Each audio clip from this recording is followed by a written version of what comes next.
Fala galera, beleza?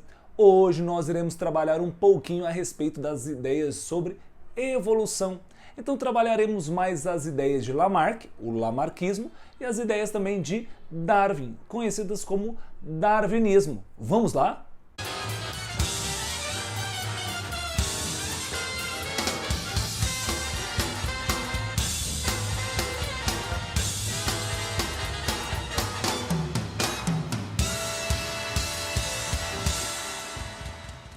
Então, primeiramente, eu irei trabalhar a ideia de Lamarck, um francês conhecido como Jean-Baptiste Antoine de Monnet, conhecido como Lamarck porque ele ganhou um título de Cavaleiro de Lamarck e por isso hoje você vê muito a respeito de Jean-Baptiste Lamarck.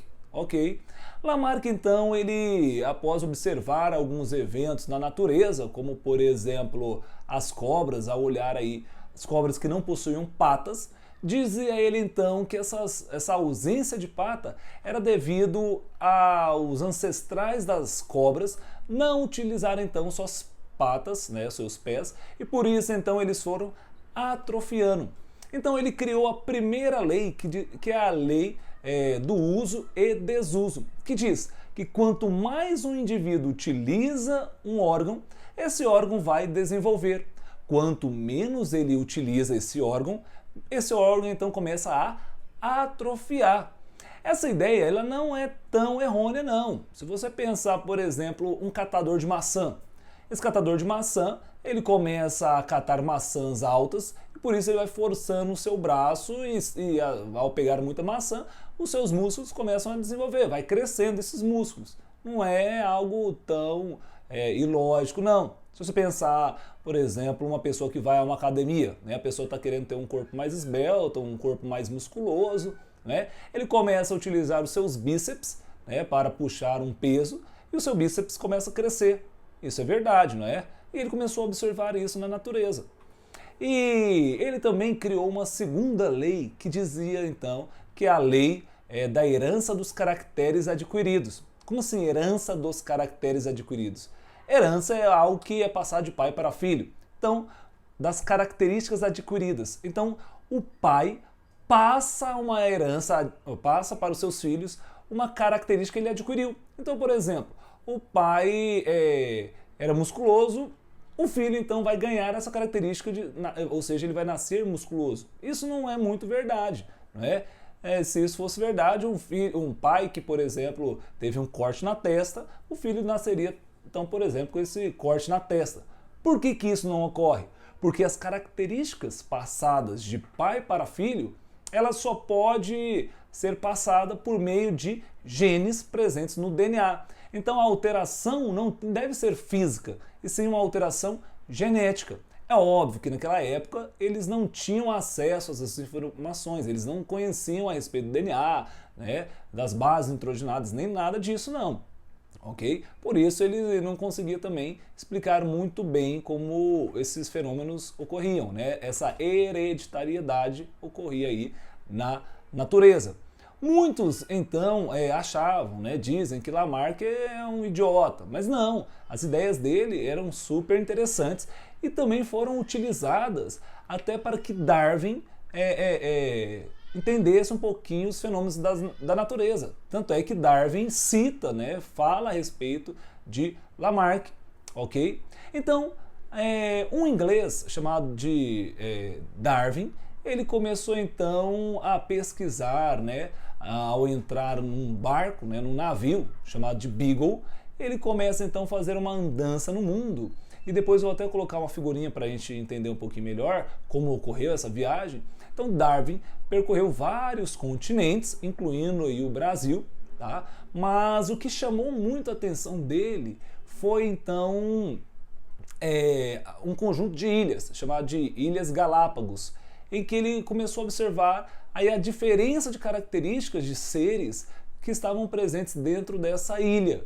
Então, claro, ele coletou um monte de animais, um monte de vegetais, né? E depois foi tentar entender o que estava acontecendo para que houvesse diferença entre os seres vivos. E aí ele então começou a fazer algumas conclusões, tá? Teve muito medo de publicar inicialmente essas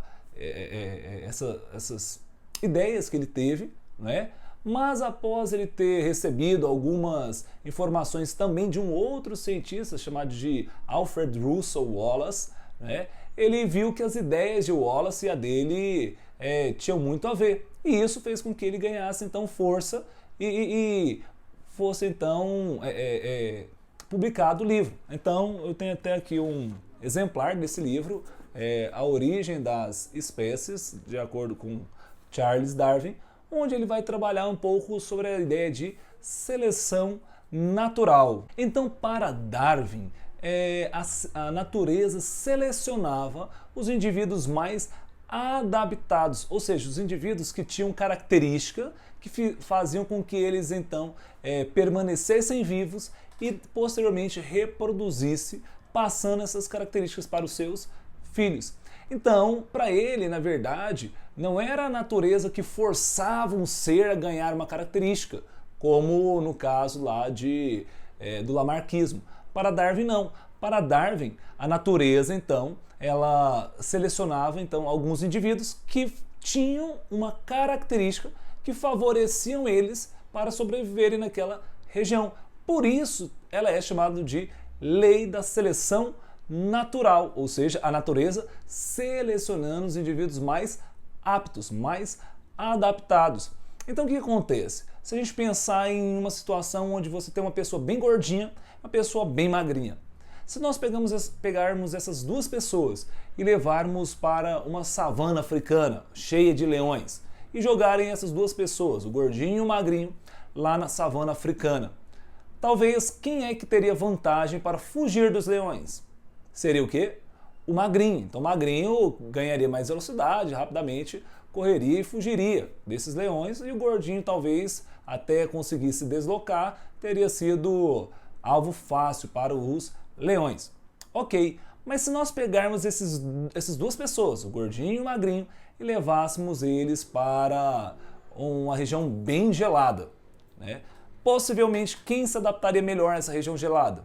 O gordinho, porque a camada adiposa dele serviria como isolante térmico e ele teria mais chance de sobreviver.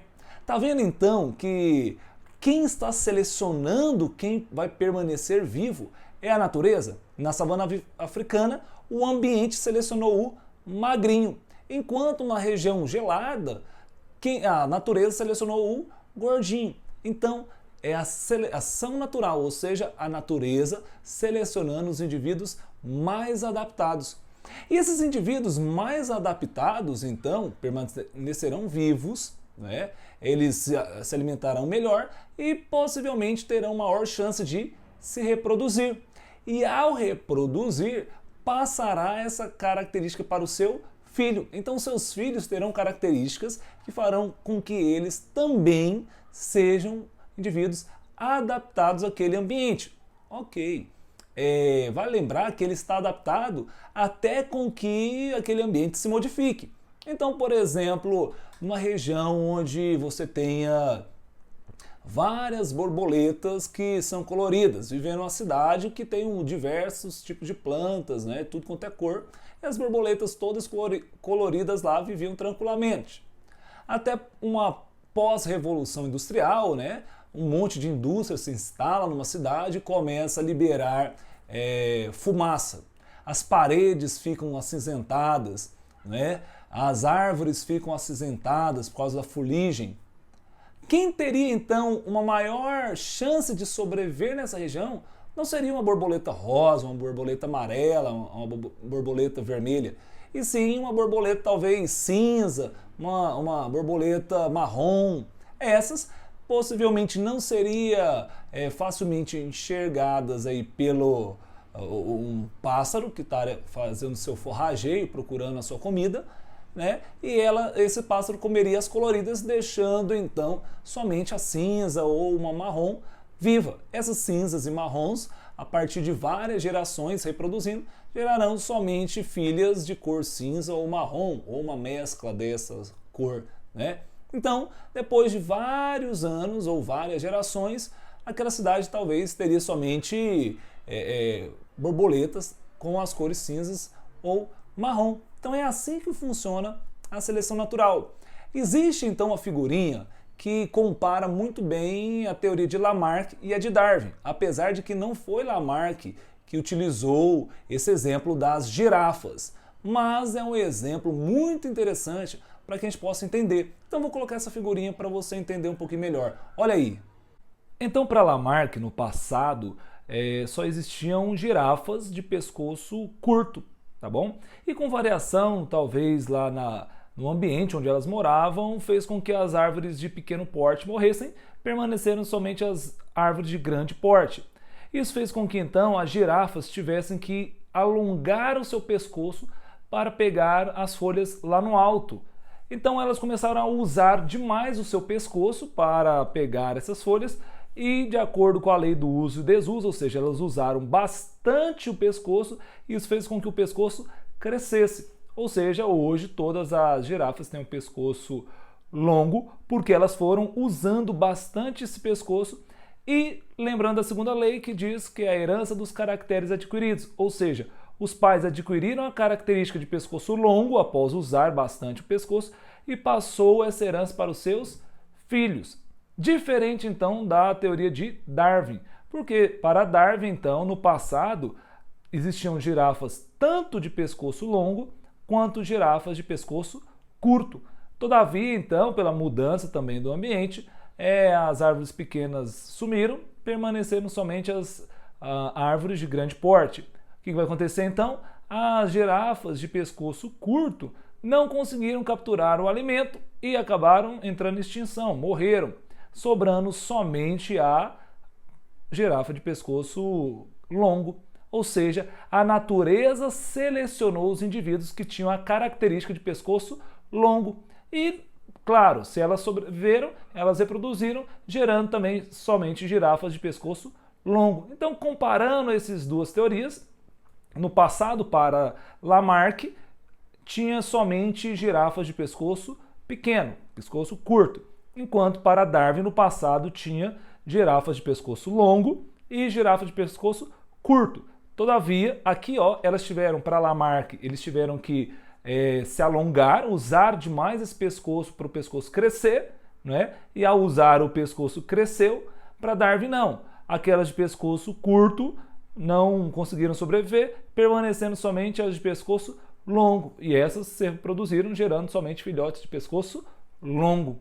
Beleza? A imagem deu para fazer com que a gente entendesse um pouquinho mais a respeito de lamarquismo e darwinismo. Pessoal, ficamos por aqui. Espero que todos tenham gostado. Se você gostou, curta esse vídeo, compartilhe com seus colegas. Se você ainda não é inscrito, se inscreva no canal e também ative para que você receba sempre o vídeo assim que for postado.